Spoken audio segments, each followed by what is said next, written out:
It's true that the job of chef de cave at Veuve Clicquot is a job you take for a long time.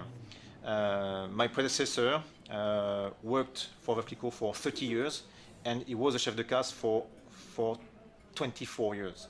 Wow. And over the last 240 years, we got only 10 chefs de cave at Veuve Clicquot. All right, hello wine drinking people. We're here with a special edition of WineWatchTV with Chef de Cave Dominic Demarville. In Champagne, like in most of the vineyards everywhere in the world, years are so different, vintages are so different. And our goal is, with these reserve wines we keep in our wineries for several years, we can achieve the consistency of the taste to make sure that 10 years after you will have in a bottle of Veuve Clicquot the same taste than you got 10 years before. Wow, well that is impressive, and yeah. I think well, in order to make champagne, I think this is the most difficult of all the winemaking positions, because you're taking a product and you're blending it and trying to make a similar product every year. I mentioned to you before, you don't have any indication as to the lot number or what year that your non-vintage cuvées are. Most of them are from one vintage. 80% of the blend at Veuve Clicquot, or approximately, that comes from one vintage, and then you blend in reserve wines from back vintages. Yeah. And you have to make this taste like the last bottle of Veuve Clicquot that somebody had, and then you have to make next year's taste like the one they had the year before. So very difficult, and you have to have a heightened sense of smell and sense of taste, I think, to do something like this. Yeah, it's true. And Yellow Label, which is the non-vintage champagne of Veuve Clicquot, is unique. And everywhere you are in the world, you will have the same taste. And also, the most important is to keep the consistency of Yellow Label year in, year out. And then the Rosé, you guys stopped making for a period of almost 80 years. Yeah. Just came back in 2005, and this is a hot category in the champagne industry. We don't have the Yellow Label on the table. We just have 4 champagnes right now. So the entry-level cuvee, we have the Rosé non-vintage, but the Yellow Label being so popular, we don't even need to taste that or talk about it. It just sells all by itself. It's kind of taken over as the #1 selling champagne non-vintage brut in the United States. I don't know about the rest of the world, how it sits in its category, but it's got to be pretty high up there. We only sell about 22% of the Yellow Label in the whole world, but #1 market in the world. But is it a leader in its category everywhere else where it's at over the world today? Yes, Yellow Label is one of the leading wine in the champagne category. What is crazy with Yellow Label is this color first, which is very consistent, because this label was created in 1877. Wow. And since that time... It hasn't changed since 1877. All you California wineries, you hear that? You want to keep... Consistency is an important thing when you're marketing a product. And it's still the same color since that time. And the other point is what you talked about a few minutes ago, is the consistency of the taste. Same taste, year in, year out. That's our goal for Yellow Label. And what would you say is the telltale characteristic sign of the Yellow Label, the non-vintage Rosé, in terms of style? In terms of style, we create year in, year out a champagne with a lot of intensity, a lot of flavors, and most of these flavors are fruits.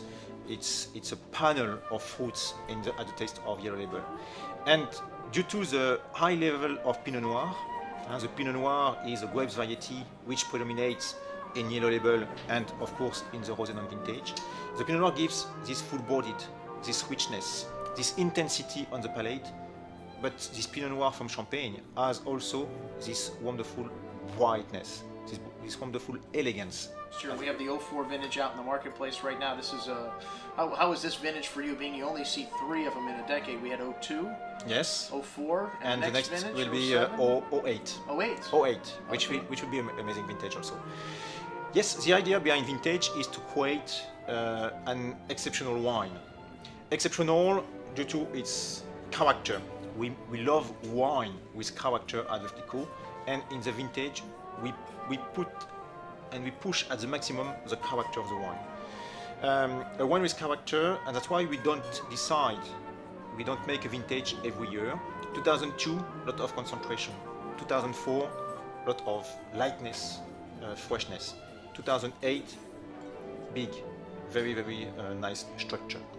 And 04, we decided to make a vintage because we have also a perfect balance. It's important for me in a champagne, it's important for me in a wine to have the good balance, the perfect taste. And 04 has this particularity of the 04 years, of the 04 vintage, with this full-bodied, this very light elegance, and this finish, the finish is very fresh. And when we decide to make to create a vintage at Veuve Clicquot, we look to different things. First of all, of course, the quality of the Pinot Noir, because again, the Pinot Noir predominates in this wine, 62% in the vintage 04, and the potential of aging.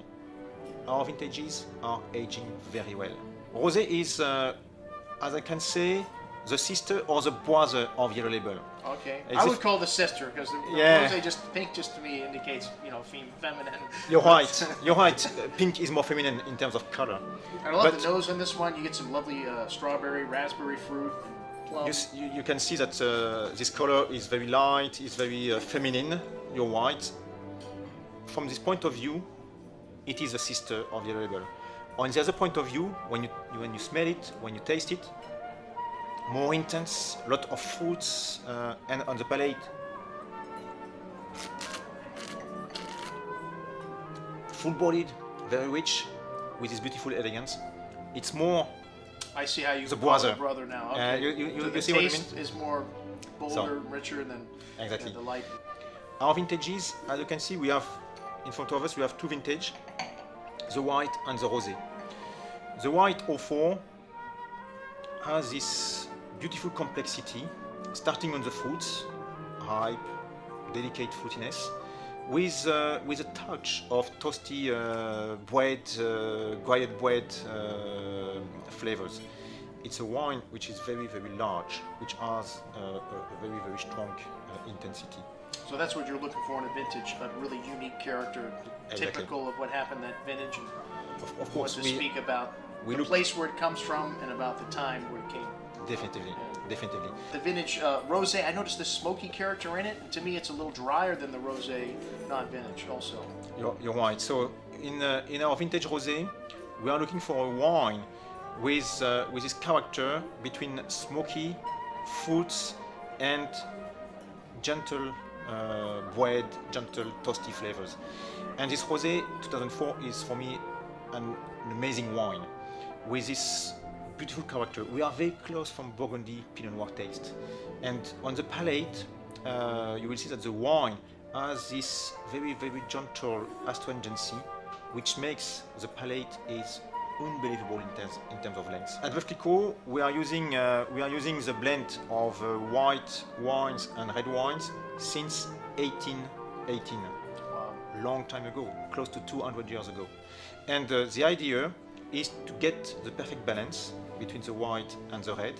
And in the vintage rosé, we are using red wines coming from only one Grand Cru vineyard in Champagne, which is called Bouzy. For all our wines, 20% comes from our own vineyards, and the rest we are purchasing grapes to growers. For the red wines we are using in the vintage rosé, 100% of the red wines is coming from our own vineyards, well situated in the middle of the slope in Bouzy, where we can make red wines with enough power, enough character to make this great vintage wine. And then Le Grand Dame. This is one of my favorite champagnes, one of my first tête de cuvées that I fell in love with. The idea behind La Grande Dame is to make an extraction of the best we are using for Yellow Label. And in La Grande Dame, we are using only Grand Cru vineyards. In the world of the prestige cuvée, La Grande Dame has the highest, one of the highest level of Pinot Noir.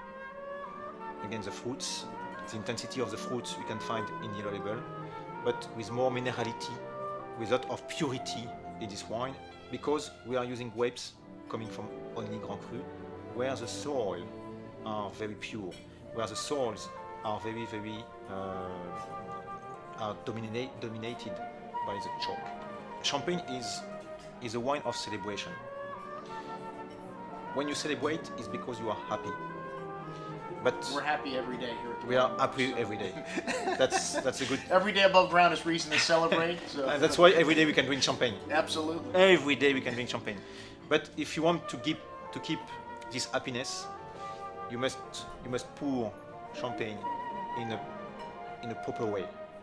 Good glasses, good temperature, not too cold, and also drink it with good friends. All right, well, Dominic, thank you very much. Thank you, Andrew. We've got dinner tonight at Steak 954. We'll Cheers. let you know how that was. Thank you very much, everyone, for tuning in. I'm your host, Andrew Lampasoni, with Dominic Demarville. Remember, always drink the good stuff first.